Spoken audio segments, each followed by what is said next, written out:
So as we close this conference, Ari was going to provide some closing remarks. I believe we have Dr. Anna Damanskou on the line as well from CAMS.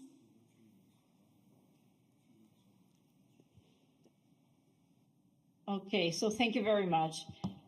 We're coming to closure of two very full and very fruitful days.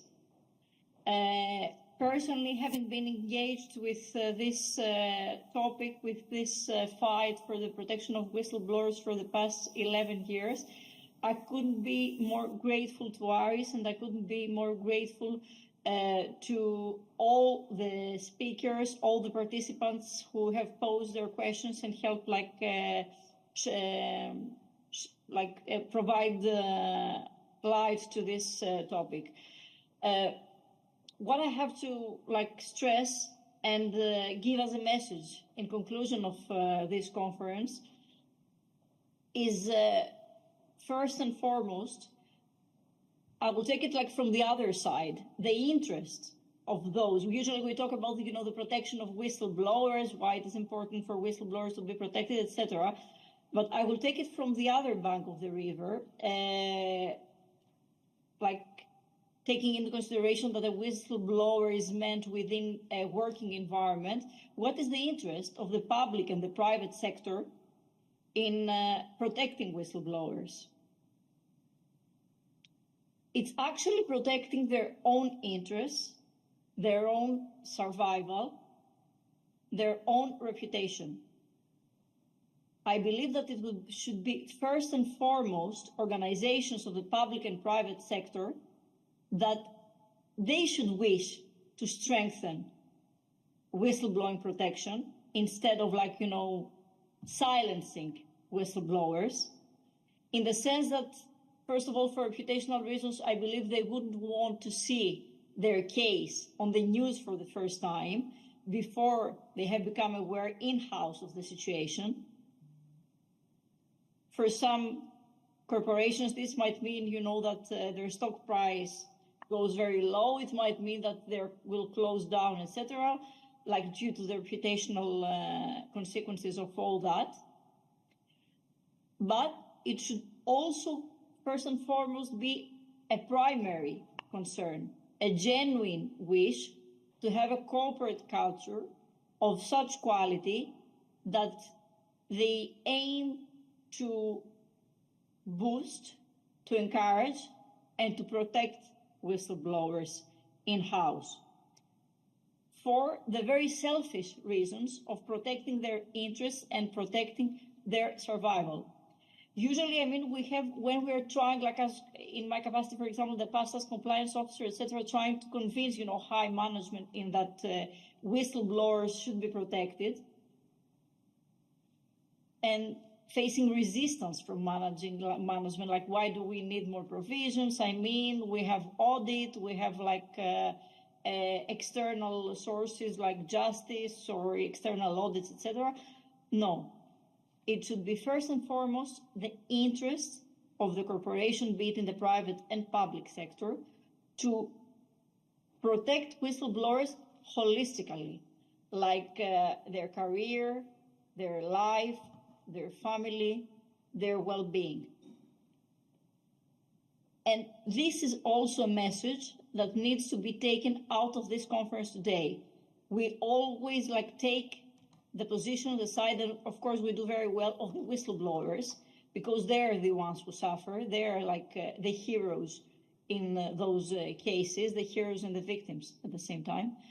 But we should also pass a strong message of corporate governance. Corporate governance for the very selfish reasons of the continuation of the existence of organizations. And this is a message that I would like to pass on my part. I'm sure Aris will focus more on the whistleblowers having experienced what he experienced himself in the past. But let's also pass a strong message to the other side of this equation. Thank you so much. Thank you, Anna. Ari? Thank you, dear Anna. Nice to see you. I know you want to be here physically, but there were some complications. We appreciate your input. So we came to the end of this, our first international conference as liberty of speech. I would like to thank the panelists, both virtual and physically present, for the honor to come and speak to our conference here in Greece, and for the valuable inputs. Let's not forget the sponsors. I mean, it won't be possible without them.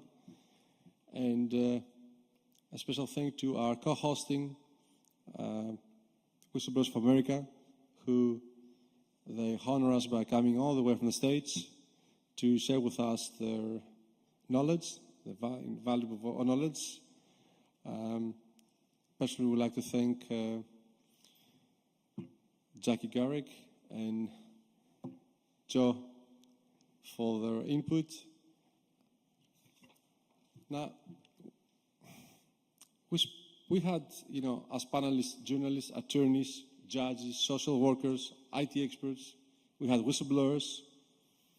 We had families of assassinated whistleblowers. And we also had policymakers. But what did we learn from all this? Well, there are baby steps taken to protect whistleblowers randomly around the world, baby steps. The laws are written, but we have a hard time implementing them to practically protect whistleblowers. So we need effective protection before, during, and after a public disclosure. And we need rehabilitation. A whistleblower, he doesn't need to become a millionaire with a fat rewards, millions worth of rewarding system. He needs to be rehabilitated. He needs to be part of the society again, because he's isolated, he's blacklisted, he cannot get a job. Perhaps his family is broken down. So it's essential that we need to understand. But witness of public interest, all the whistleblowers, need rehabilitation. And they need to be rehabilitated back to society. It's very important. That's why we have suicide attempts, but I think you'll talk more about it. So that's why we require a unified policy, and perhaps a global policy that will eventually become unified into the cause of protecting whistleblowers. Thank you.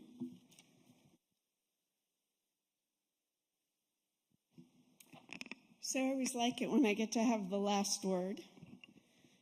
But I think, as I reflect on the last 2 days, it's not about this conference coming to an end. I see these conferences and these meetings when we get whistleblowers together and the journalists and the lawyers, and we have this meeting of the minds. It's, what do we do now? So we have this expression in Hebrew, it is written, when is it sealed? And there's a time between when things are written and when they are sealed. So we have policies, we've had publications, we have research. But I think what we do with it between these meetings is what's important. So my call to action is to take one lesson, just one. Take one lesson from this conference to the next meeting and to the next meeting. Implement one idea. Make one change. And I think when we make one, we win. So I look forward to having anybody who wants to connect with me come to DC. We're having our September meeting, and let's continue the process, let's continue the journey, and let's not just learn lessons, but implement better plans. Thank you. Safe travels. Enjoy this. The live stream will be or was recorded and we will have it on the Whistleblowers of America YouTube channel.